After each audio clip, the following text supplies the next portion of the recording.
تو پھر جنگ یرموک کا موقع جب آیا، رومن امپائر کے خلاف فیصلہ کن جنگ تھی جو، تو عین میدان جنگ میں حضرت بکر صدیق فوت ہو گئے.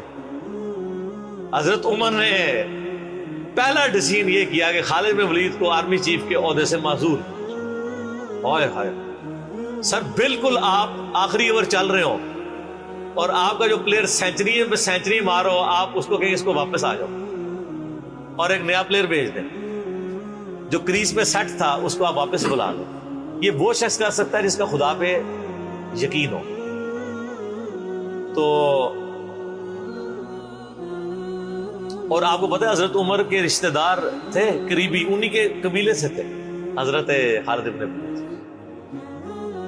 حضرت خالد بن ولید کو پتا تھا کہ یہ اگر عمر خلیفہ بنے گا نا تو پھر میرا معاملہ پہلے ہوگا. اور وہی ہوا، ابو عبیدہ ابن جراح کو بنا کے بھیج دیا.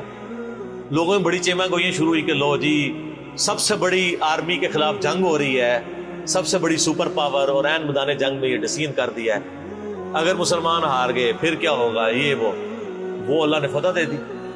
فتح ہوئی تو اب جب لوگ آ کے مبارک باتیں پیش کر رہے ہیں، پھر حضرت عمر نے آ کے مسجد نبی میں خطبہ دیا. انہوں نے کہا خدا کے لیے میں تم سے یہی تو چیز ختم کرنا چاہتا تھا کہ یہ فتوحات خالد کی وجہ سے نہیں ہو رہی، رب خالد کی وجہ سے ہو رہی ہے. کل کو خالد نہیں رہے گا تو تم کیا سمجھو گے کہ اسلام ختم ہو جائے گا؟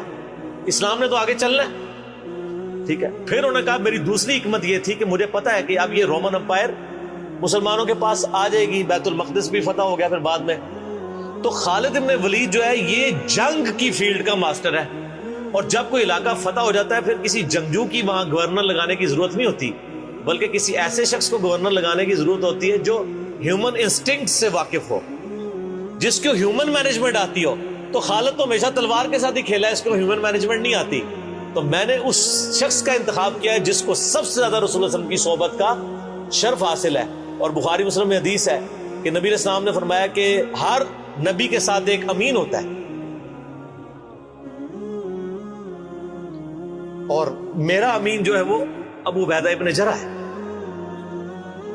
ان کو پھر یعنی یرموک میں حضرت عمر نے یعنی آرمی چیف لگایا اور فتح ہوئی. اس کے بعد بیت المقدس بھی فتح ہو گیا، کیونکہ ابو عبیدہ جو ہے وہ شروع کے مسلمانوں میں سے، مکی دور کے. اب بعد میں لوگوں کو اسلام سکھانا تھا تو ایسے بندے کی ضرورت تھی. تو پھر حضرت عمر آپ کو پتا نا دورے پہ بھی گئے تھے بیت المقدس کی چابیاں لینے کے لیے. تو وہاں پہ کئی واقعات ہیں، ان میں سے ایک جو واقعہ ابو عبیدہ کا جو کہ ذکر ہوا ہے، تو اس کے بعد حضرت عمر ابو عبیدہ کو کہتے ہیں مجھے اپنے اب آپ آفس میں لے چلو.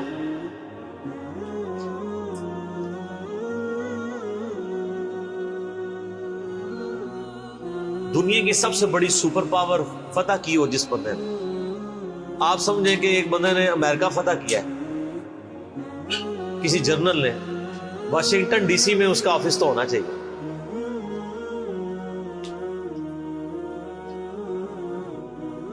حضرت عمر رضی اللہ تعالیٰ عنہ کو ابو عبیدہ جب اپنے یعنی آفس میں لے کے گئے تو آفس کیا تھا؟ اسی قلعے کا ایک پرانا سا کمرہ جس کے ایک کونے کے اوپر مصلی بچھا ہوا ہے، ایک وضو کی جگہ ہے، لوٹا پڑا ہوا ہے. یہ کل کائنات ہے. اس آفس کی جو سب سے بڑی سپر پاور کو جس بندے نے گرایا ابو عبیدہ ابن جراح نے. حضرت عمر رضی اللہ تعالیٰ عنہ کی آنکھوں میں آنسو آ گئے. انہوں نے فرمایا کہ دنیا نے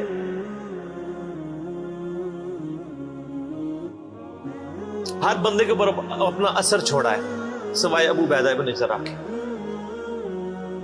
دنیا سے شکست نہیں دے سکی. دنیا سے مراد دنیا کی محبت. ہر بندے نے اپنا حصہ لے لیا.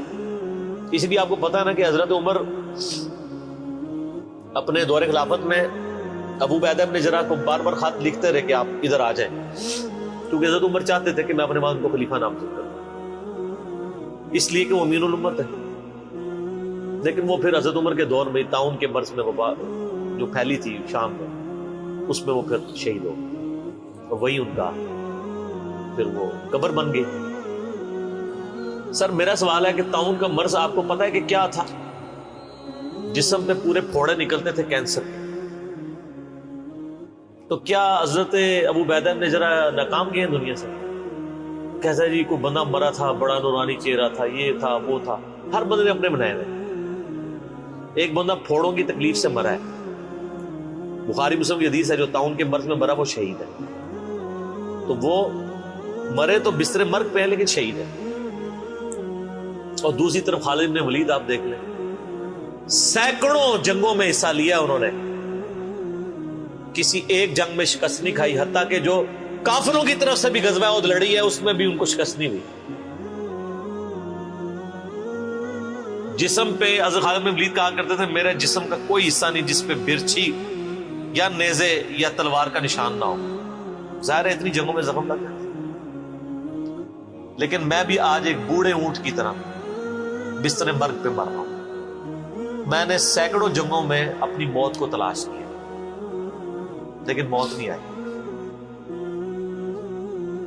اس کا مطلب ہے موت جو ہے وہ اس پہ ڈیپینڈنٹ نہیں ہے کہ آپ میدان جنگ میں گئے ہوئے. ان کو موت میدان جنگ میں اس لیے نہیں آنی تھی کہ وہ اللہ کی تلوار تھی، اللہ کی تلوار تو نہیں ٹوٹ سکتی تھی. تو ان کا آج میں بھی بوڑھے اونٹ کی طرح بستر مرگ پہ مر رہا ہوں. صرف میں تمہیں یہ بتانا چاہ رہا ہوں کہ موت کا میدان جنگ سے کوئی تعلق نہیں. ویسے تو مسلم شریف میں حدیث ہے جو شخص شہادت کی تمنا کے ساتھ اپنے بسترے پہ بھی مرا اللہ تعالیٰ اسے شہید ہونے کا ثواب دے دے. ہمیں نیت کرنی چاہیے.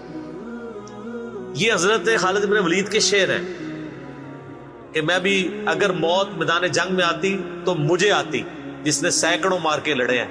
اور سر پیچھے بیٹھ کے نہیں آج کل کے جرنیلوں کی طرح، فرنٹ سے لیڈ کر. تو یہ ان کے اشعار آج بھی ان کا جو قبر یا مزار بنا ہے اس کے ساتھ ایڈجسنٹ مسجد کی دیوار کے اوپر یہ شعر لکھے ہوئے ہیں. آپ یوٹیوب پہ جا کے دیکھیں تو آپ کو مل جائے. فرنٹ سے لیڈ کر کے پوری زندگی لڑے.